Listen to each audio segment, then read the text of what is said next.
Merci Catherine et puis merci Muriel pour ta présentation et pour votre présentation toutes les deux. Moi je voulais dire tout simplement que si on est là ce soir, c'est parce que avant tout c'est une rencontre de personnalités qui œuvrent, je pense, pour cette égalité qu'on recherche. Mais moi, ce qui m'a avant tout touchée, c'est la bienveillance et la confrontation, on va dire, apaisée des différents mondes que tu as rappelés, des différentes sphères qui m'a intéressée. Je pense que nous, politiques, comme vous, représentants de l'entreprise ou tout simplement personnalités qui êtes là aujourd'hui, on a besoin de sortir de nos mondes, de nos bulles. Je parle pour les politiques parce qu'on est bien quand on est au Sénat, je ne vais pas me plaindre. J'y suis sénatrice depuis 2023, depuis 2 ans. J'ai la chance de pouvoir vous accueillir dans des espaces aussi majestueux que celui-ci. Mais plus que jamais, dans les temps d'instabilité, d'interrogation politique et économique que nous vivons, je pense qu'on a besoin de se rencontrer, d'échanger, de partager nos interrogations, bien sûr nos difficultés. Mais voilà, c'est ce que j'ai trouvé grâce à Muriel et à Catherine, sincèrement. Et c'est pour ça que je suis contente, parce que ça fait maintenant le 5e événement qu'on fait ensemble, de façon très fluide et évidemment très professionnelle. Ce qui, en plus, est important et je pense une qualité aussi éminemment féminine, peut-être, je ne sais pas. En tout cas, tu me posais une question assez précise sur le monde politique et sans empiéter sur ce que peuvent en dire Brigitte ou sa voisine, je dois dire que sur les institutions que je représente, par exemple le Sénat, ça fait 81 ans, j'ai repris les chiffres tout à l'heure, que les femmes ont le droit de vote et le droit de se faire réélire en France. 81 ans, c'est un âge certain, mais ça nous donne du recul.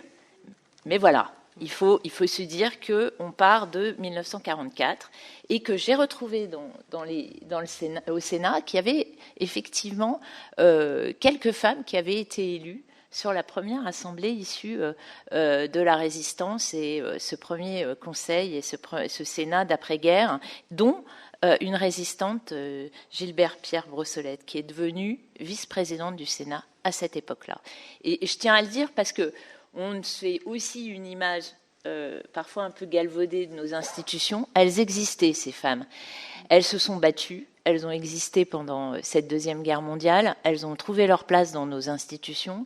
Et après, ça a été compliqué parce que après, jusqu'aux années 70, finalement, elles ont leur représentation a continuellement baissé, et dans les collectivités locales et dans nos assemblées, que ce soit l'Assemblée nationale ou le Sénat. Il a fallu finalement attendre la loi sur la parité, cette fameuse loi du 6 juin 2000, qui oblige à cette parité dans toutes les élections finalement locales, c'est-à-dire des listes paritaires, une représentation. On s'est amélioré au fur et à mesure des années, en 2007 et encore en 2025, puisqu'on a voté en avril 2025, on a voté une loi pour la parité dans les communes de moins de 1000 habitants, où là c'était encore un système de panachage. Bon, on a voté des listes, on a mis en place ces listes, et ce n'est pas sans résistance. Je peux vous le dire, ce n'est pas sans résistance. Donc ça veut dire simplement que la parole des femmes, elle passe et elle s'est renforcée grâce aux lois, grâce aux quotas, et ça je pense que vous en parlerez, mais grâce aux lois. Et ces lois, elles nous ont aidés, elles ont été votées par des hommes et par des femmes qui croyaient que la parole des femmes dans une assemblée, dans une commune, sur le terrain, c'était important. Et évidemment, nous ne sommes pas assez. Moi, j'ai un chiffre de 36% au Sénat, un petit peu plus supérieur. On n'est pas assez, on est toujours...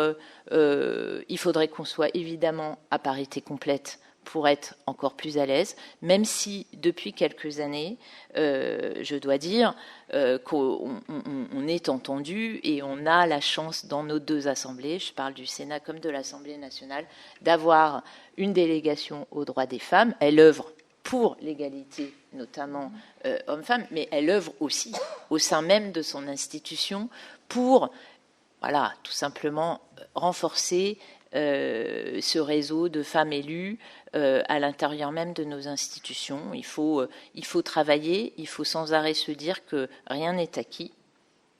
Je parle de la sphère publique et de la sphère institutionnelle.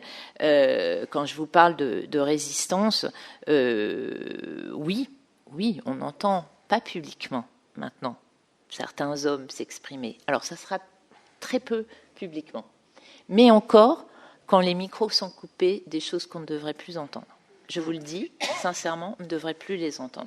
Je ne vais pas cafeter, je ne vais pas raconter, parce qu'il y a des hommes magnifiques, il y a des hommes qui nous soutiennent, il y a des hommes et des femmes qui travaillent excellemment bien ensemble, et particulièrement au Sénat, parce qu'on a la chance d'être dans une assemblée apaisée, pour plein de raisons, et parce qu'on a une présidence et un bureau au Sénat qui veillent à ce calme et à cet apaisement, mais il y a des choses qu'on ne devrait pas encore entendre, voilà, ou encore alors, toujours plus. Donc ça te fait...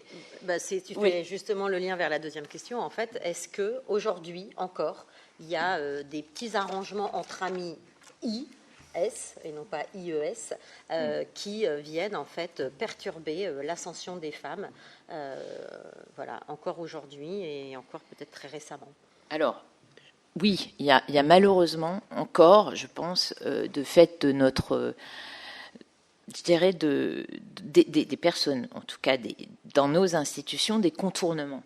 Des contournements, ils existent sur les lois à la parité, puisque vous savez que la parité est imposée maintenant aux partis politiques.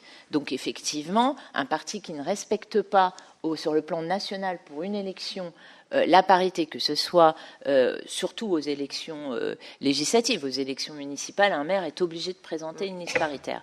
Mais aux élections législatives, vous avez des circonscriptions. Bon, encore trop de femmes se retrouvent dans des circonscriptions dont certains se disent elles sont perdues.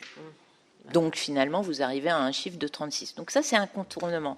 Après, moi, je vis des choses, je vais vous dire deux petites anecdotes qu'on ressent et que certaines ressentent. Vous avez suivi l'actualité comme moi ces derniers jours. Bon, c'est pas normal d'entendre ouais, on a un problème là dans le gouvernement parce que là, on n'a pas assez de femmes. On fait comment là? Il va devoir présenter un gouvernement, le Premier ministre n'a pas assez de femmes. Il y a un problème de parité. Il y a un problème de parité. Ah bon? Mais écoutez, elles sont là, les femmes. Simplement, vous allez les chercher, vous les mettez au bon poste. Elles sont devant vous, elles sont compétentes et vous ne les voyez pas. Il y a un problème. Ça veut dire qu'elles ne sont pas dans les premiers cercles, encore pas forcément toujours dans les premiers cercles. Il y a encore ce plafond, il y a encore cette barrière que je ressens.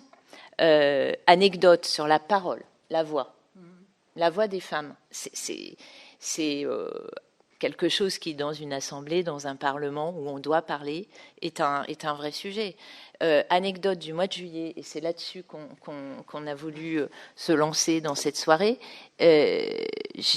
L'Assemblée, pendant les questions gouvernement du mercredi, était présidée ce jour-là par une vice-présidente qui remplaçait le président du Sénat qui était en déplacement. Et donc, il y a une question qui suscite un peu d'émoi au Sénat, ce qui reste assez calme, mais quand même, et un petit brouhaha, mais quand même. Et c'était à mon tour de prendre la parole pour poser ma question. Et en plus, c'était sur un sujet un peu tonique aussi, sur les violences suite au match de Ligue des Champions à Paris. Et ma vice-présidente dit « La parole est à Isabelle Florennes sur le brouhaha ». Évidemment, elle dit la parole et le brouhaha continue. Ça aurait été le président du Sénat, je pense que ça aurait diminué. Le brouhaha continue. Je prends la parole, je dis merci Madame la Présidente, et ça continue. Et là, je me retourne Et je la regarde, elle tape sur son main et elle est obligée de redemander 2 fois le silence dans cette assemblée. Non, ils étaient tous retournés autour de moi, je parle des hommes, et personne n'entendait sa voix, ne la respectait et ne l'écoutait. Et j'ai commencé, je me suis arrêtée. La technique, et heureusement qu'on a fait tous un peu de training et qu'on est un peu entraîné, et il faudrait qu'on soit encore plus coaché, il faut s'arrêter. Il faut poser le silence pour que chacun réalise qu'il y a une personne qui parle et qu'on doit la respecter. Donc ça, c'est juste une anecdote, mais pour vous dire qu'on doit encore énormément progresser, que cette vice-présidente est une femme, évidemment, si elle est à ce poste, une femme remarquable, appréciée, reconnue, mais il faut encore progresser. Donc là-dessus, moi je compte sur vous, Muriel, Catherine, sur vous toutes qui êtes là, parce qu'il y a plein de moyens. Il y a évidemment des techniques, il y a évidemment les réseaux, il y a évidemment l'entraide, il y a évidemment les formations, il y a se donner confiance entre nous pour progresser toutes ensemble. Évidemment, je dis ça de façon totalement apaisée devant les hommes présents, mais je pense qu'on doit faire ce travail ensemble. Je dis simplement, les femmes en politique, évidemment j'y crois. Évidemment, je crois que dans des moments difficiles que nous vivons, et nous en avons parlé ensemble encore, Catherine, parce qu'on partage beaucoup sur le plan politique, vous avez une femme qui s'est exprimée hier dans un brouhaha de prise de parole inaudible, qui s'appelle Elisabeth Borne et qui a été Première ministre. Et elle a dit des choses plutôt sensées, plutôt de façon apaisée dans la presse écrite. Je veux dire simplement que moi j'y crois, donner la parole aux femmes, donner ces postes, permettre à ces femmes d'accéder à ces postes, nous fera, nous, progresser, et dans la sphère politique et évidemment dans la sphère privée et professionnelle.